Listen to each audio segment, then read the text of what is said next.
कई मैसेजेस आते हैं, भैया मैंने ब्रीदिंग ज्यादा कर दी, अब बॉडी कांपती है, सिर भारी रहता है, क्या कुंडलिनी माता मुझसे नाराज हो गई है?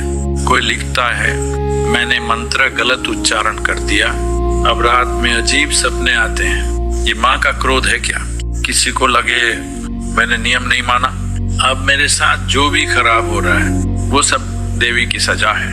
ये डर हमारे संस्कारों से आता है, बचपन से सुना ऐसा करेगा तो माँ नाराज हो जाएंगी, देवी रूठ जाएंगी, शक्ति पलट कर मार देगी। पर सोचो, एक असली माँ जब बच्चे को रोकती है तो क्या उसका इरादा सजा देना होता है या बचाना? अगर बच्चा आग के करीब जाएगा, माँ जोर से डांटेगी, कान भी खींच सकती है, और अंदर से उसका भाव क्या है, क्रूरता या सुरक्षा? कुंडलिनी माता के साथ भी हम यही चीज भूल जाते हैं। जब साधना गलत हो, एनर्जी ज्यादा हो जाए, या हम ईगो के चक्कर में बहुत डेंजरस एक्सपेरिमेंट करने लगे, तो जो सिम्टम्स आते हैं, डर, इंसोम्निया, रेस्टलेस बॉडी, अजीब सेंसेशन, उन्हें हम क्रोध समझ लेते हैं। आज हम इन्हीं साइंस को दूसरी नजर से देखने की कोशिश करेंगे। जैसे माँ बोले, बेटा बस अब इतना काफी है, थोड़ा रुक जा। ये पनिशमेंट नहीं, वार्निंग है। सबसे पहले समझते हैं किस तरह की साधना पर अक्सर कुंडलिनी माता वार्निंग मोड में चली जाती है। कुछ कॉमन पैटर्न, बहुत तेज हैवी ब्रेथ वर्क रोज करना, बिना ट्रेनिंग, बिना गाइड, नर्वस सिस्टम हाइपर हो जाता है। एडवांस बंध क्रिया, जिन्हें नॉर्मली सालों की तैयारी के बाद दिया जाता है, उन्हें यूट्यूब से उठाकर डेली करना। पहले से एंजाइटी, ट्रॉमा, स्ट्रेस भरा हो और उस पर इंटेंस प्रैक्टिस चढ़ा देना, जैसे पहले से क्रैक्ड दीवार पर, और लोड डालना। अब देखते हैं इनके बाद कुंडलिनी माता कैसे संकेत देती हैं। संकेत एक, शरीर का अपने आप कांपना, दिल की धड़कन तेज।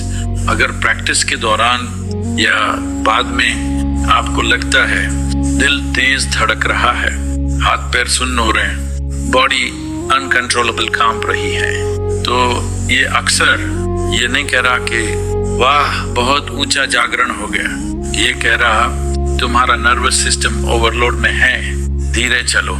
इसे माँ के लैंग्वेज में ऐसे सुनो, बस इतना दम मत लगा, तू अभी बच्चा है। संकेत दो, रात की नींद का उखड़ जाना। कुंडलिनी अवेकनिंग में कभी कभी नींद 2-3 घंटे कम हो सकती है, पर अगर हफ्तों महीनों तक लगातार इंसोम्निया हो, जैसे रात को दिमाग बंद ही ना हो, तो ये भी एक संकेत है बॉडी को आराम चाहिए। तुमने दिन में जो आग लगाई है वो रात तक ठंडी नहीं हो रही।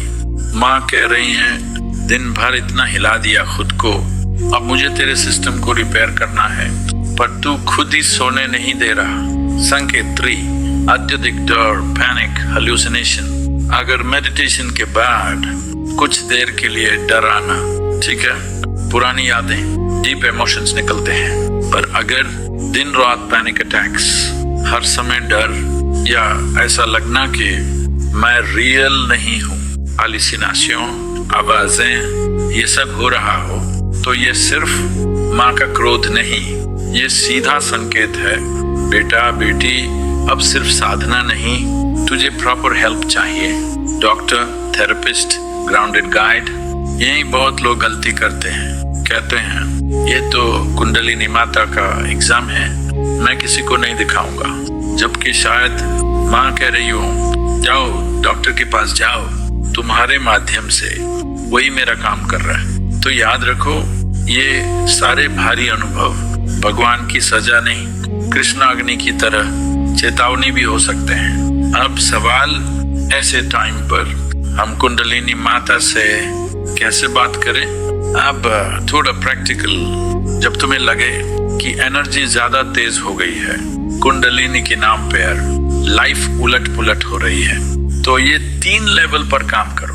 दिल से माँ से बात, साधना पैटर्न बदलो, सपोर्ट सिस्टम बनाओ। एक दिल से माँ से बात, एक सिंपल एक्सरसाइज, अकेले कमरे में बैठो, मोबाइल साइलेंट, आंखें बंद, 2-3 गहरी सांस। अब अपना हाथ अपने दिल पर रखो या रीढ़ की जड़ पर हल्का ध्यान रखो और बिल्कुल बच्चे की तरह बोलो, माँ मुझे लगता है मैंने थोड़ा ज्यादा कर दिया, मुझे टेक्निक अच्छी लगी, लोगों ने भी कहा पावरफुल है, मैं बहक के आ गई। अगर मैं गलती पर हूँ तो आप मुझे जेंटली रोक दीजिए, मुझे समझ दीजिए कि मुझे कहाँ रुकना है, कहाँ हेल्प लेनी है। मैं आपके खिलाफ नहीं, आपके साथ चलना चाहती हूँ। इसे आप अपनी भाषा में भी बोल सकते हो।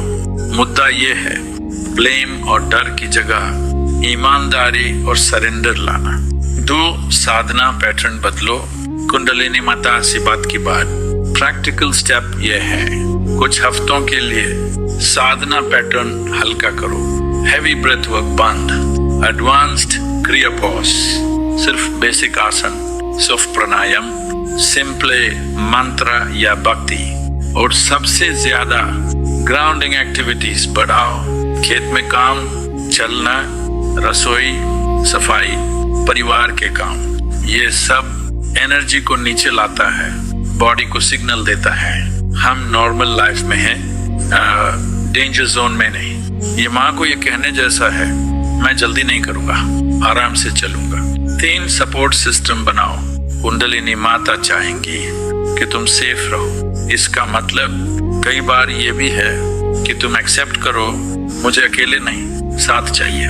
कोई ग्राउंडेड योग टीचर, कोई थेरेपिस्ट, काउंसलर, कोई एल्डर जो सुन सके, या कोई कम्युनिटी जहां लोग स्पिरिचुअल इमरजेंसी सचमुच समझते हो। ये सब माँ के हाजिरी के तरीके हैं, वो इंसानों के माध्यम से तुम्हारी मदद कर सकती हैं।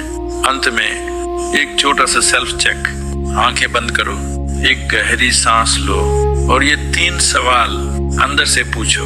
मैं कुंडलिनी माता से ज्यादा डरती हूँ या उन पर भरोसा करती हूँ।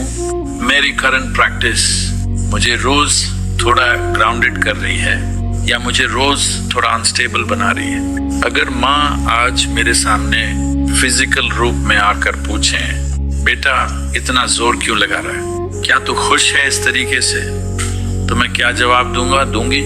अगर दिल में थोड़ी भी क्लैरिटी आई तो इस वीडियो को दिल से धन्यवाद बोलो और कमेंट में लिखो, मैं कुंडलिनी माता के वार्निंग साइंस को पनिशमेंट नहीं, प्रोटेक्शन की तरह देखना चुनती हूँ। किसी दोस्त को जानते हो जो अभी कुंडलिनी के नाम पर बहुत डर या क्राइसिस में है, उसे ये वीडियो भेजो। शायद ये वीडियो उसे ये एहसास करवा दे कि वो किसी गुस्से वाली ताकत के हाथ में नहीं, एक सख्त लेकिन दयालु माँ के हाथ में है। जय माता दी। नमस्कार।